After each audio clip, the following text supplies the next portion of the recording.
Oh, Canada, our home on native land. Wait, on? That doesn't sound right. Or does it?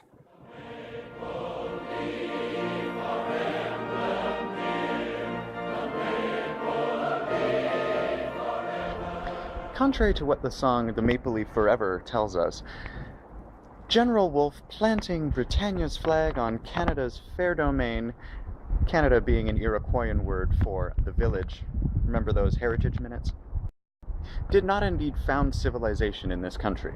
No, no. This country was founded illegally on sovereign soil thanks to a cunning wee trick lawyers still use called fine print.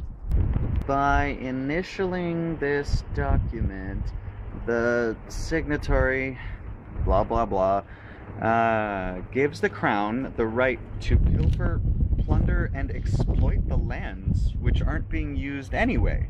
Terra nullius, God save the Queen. What? That's not true.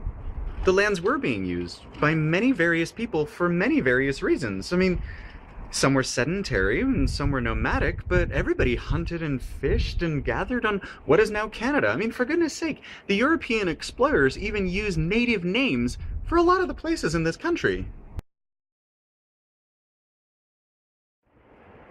And that list doesn't even include towns and cities. Don't believe me about the fine print, though? The Toronto Purchase, a treaty covering the land I'm standing on right now, was understood by the Mississaugas of the New Credit to be a land sharing agreement in which the Crown would pay them an annual tribute to be allowed to use the land. And the Brits would be able to set up Toronto, a Mohawk word meaning where there are trees standing in the water, or the meeting place. But it was never meant to be a land surrender agreement. How do we know? Well, in 2010, Ottawa settled a land claim, acknowledging that their predecessors had duped the Mississaugas, and they paid out $150 million to legally purchase the land and settle any outstanding debts accumulated because of misrepresentation of the fine print. Oh, fine print. My question is, what would it be like to do this all over the country? We have plenty of stores abound of land, and we pride ourselves on being a liberal, humanitarian, multicultural state. Well, 23 comprehensive land claims have been settled since 1973, and thanks to the Supreme Court of Canada, the 1995 decision, the Inherent Right Policy, recognizes that the First Nations have the right, under the Charter of Rights and Freedoms, to autonomy, which includes administration of ceremonial lands. So, why have only 23 land claims been settled? Well, Aboriginal Affairs and Northern Development Canada tells us that the nation must make an agreement with the province the land claim will affect. So, the Mississaugas make a deal with Ontario, and then the two parties go together to the Supreme Court to await their treaty date. But Ontario alone has over 50 land claims outstanding, some dating as far back as 1982. You know, the year we brought in the Charter of Rights and Freedoms. Isn't it in the government's best interest to settle these? I hear you saying, whoa, wait a minute, isn't that going to give up parts of our country? Technically no. It will give back stolen lands that Canada had no legal right to. Hey, win-win. We stop being criminals, ish, and the First Nations get their land back. Besides, technically they're not asking to leave the country. They're just asking to administer their lands autonomously, which they mostly do, well, sort of. But a reserve of 2 square kilometers is not exactly enough space for an autonomous nation. Unless you're Monaco, or the Vatican, or San Marino. Okay, so it is enough land, but those nations were never based on ceremonial lands and sustainable living.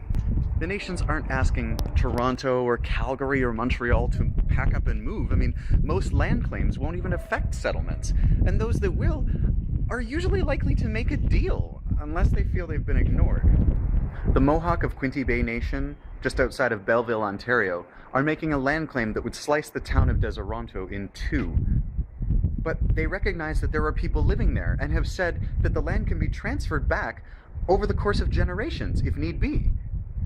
They suggest that when the current inhabitants leave, the government buys the land from the settlers and gives it back to the Mohawk. Makes sense, given that the government's policy on land claims is the nation gets the land back. Well, the government refused and offered money, which was refused. But then they sent in the army to arrest Mohawk leaders. Not a great way to negotiate. And if these are the people in charge of the Constitution, it's no wonder that Quebec hasn't signed it. Speaking of Quebec, they did make a deal with the Innu Nation called the James Bay and Northern Quebec Agreement. And guess what? The nation is flourishing. The land was filled with hydro projects and mineral resources and fresh water that Quebec had started to exploit. So the nation made an agreement to get an ever-increasing percentage of the profits from those projects.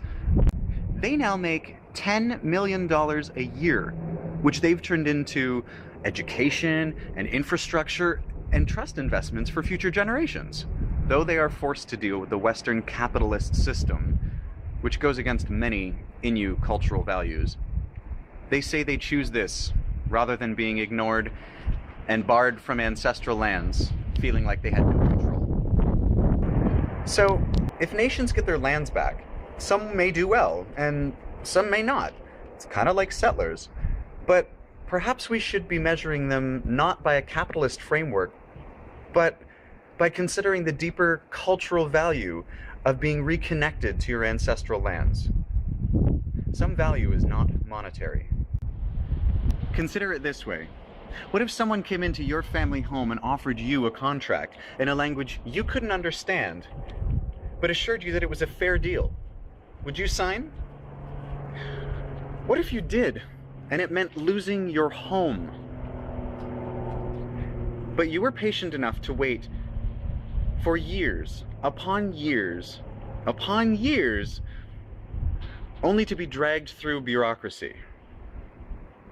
Perhaps then you can understand why the First Nations want their land back, and why we as settlers should help them get it.